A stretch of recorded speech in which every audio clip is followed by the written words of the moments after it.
Nayanthara Sundar C கூட்டணியில மூக்குத்தி அம்மன் 2 படத்துடைய புது அப்டேட் வருதோ இல்லையோ, டெய்லியும் படப்பிடிப்புல நடந்த ஏதாவது பிரச்சனை பத்தின அப்டேட் வந்துட்டே இருக்கு. ஏற்கனவே மூக்குத்தி அம்மன் 2 பட பூஜையின் போது மீனாவை நயன்தாரா அவமதிச்சதா தகவல் ஒன்று உலா வந்த நிலையில அந்த படத்தோட ஷூட்டிங்ல நயனுக்கும் சுந்தர் சிக்கும் பிரச்சனை வந்துட்டதா ஒரு தகவல் சினிமா வட்டாரத்துல ஓடிட்டு இருக்கு. அது மட்டும் இல்லாம மூக்குத்தி அம்மன் 2 ஷூட்டிங்ல உதவி இயக்குனர் ஒருத்தரை நயன்தாரா திட்டிவிட்டதாகவும் அதனால கடுப்பான சுந்தர் சி நயனுக்கு ரெய்டு விட்டதாகவும் ஒரு பேச்சு ஓட, முக்கியமா அது மோதல் முற்றியதால படத்துல இருந்தே நயன இயக்குனர் சுந்தர் சி தூக்க முடிவெடுத்துட்டதாகவும் தகவல் பரவிட்டு இருக்கு. ஆனாலும் இது தொடர்பான எந்தவித அதிகாரப்பூர்வ அறிவிப்பும் இன்னும் வெளியாகல.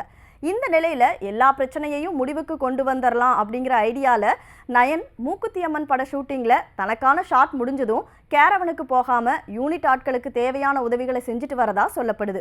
எப்படியோ பஞ்சாயத்தை எல்லாம் ஓரம் வச்சுட்டு படப்பிடிப்பு முடிச்சு படத்தை வெளியிட்டா போதும் அப்படிங்கிறது தான் ஃபேன்ஸோட எக்ஸ்பெக்டேஷனா இருக்கு.